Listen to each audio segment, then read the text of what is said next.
looking at section 5.1, example 4. I have all this stuff up here already. So the idea is that we want to figure out where this function is increasing, where is it decreasing, and then we want to graph it. So here's the function up here. What we first need to notice about this function is that it has a vertical asymptote at x equals -2, and that is because when you plug in -2 into the denominator here, you'll get 0. So the function is undefined there. We'll see a vertical asymptote there.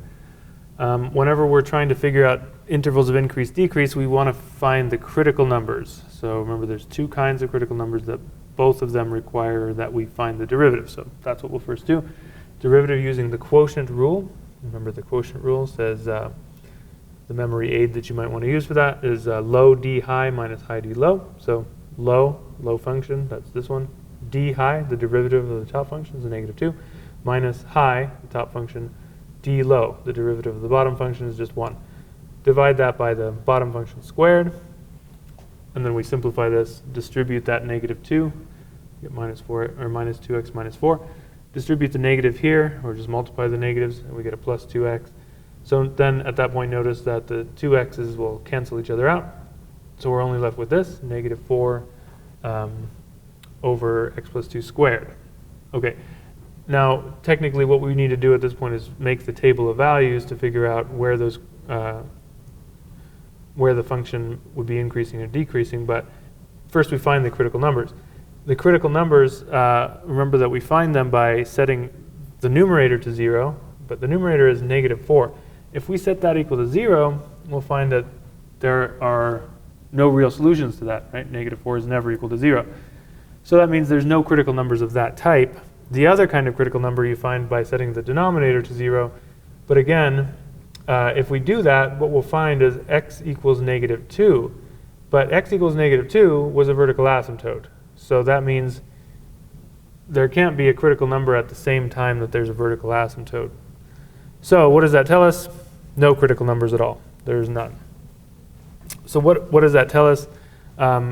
It basically means that whatever the function is doing for the parts of its domain, it's going to always be doing that. So if it's increasing on some part of its domain, it will always be doing that. If it's decreasing, it will always be doing that. However, the fact that there is a vertical asymptote means that we do have to include that on our interval. Always include the vertical asymptotes when we're trying to figure out the intervals of increase, decrease. So -2 is the vertical asymptote, so we make our intervals from -infinity to that asymptote, -2, the asymptote up to infinity. We still choose our test values, and then we plug them into the derivative, right? And then we just check to see the sign of the derivative. What we can actually notice about this particular function is that if you plug in any value of x, it really doesn't matter what you plug in because that's squared. So no matter what this is in the parentheses here, when you square it, it's going to become positive. So the denominator is always positive, the numerator is always negative. Well, a negative over a positive is always negative. So that means the derivative is always negative, no matter where we are in the domain of this function. So what does that look like on the graph? Well, here's the graph, and remember from previous sections that we were able to figure out horizontal asymptotes by comparing the degrees of the numerator and the denominator. So here they're the same, first powers, and so we've got -2 over 1, so -2, y equals -2 is that horizontal asymptote there. Of course, you can use your graphing calculator to actually do this, but this is what it will kind of look like. So we've got a horizontal asymptote, a vertical asymptote. It crosses right through 0, 0, because if you plug in 0 into the function, you just get 0.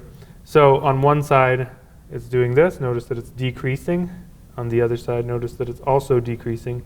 The function looks something like that when you actually graph it. Okay?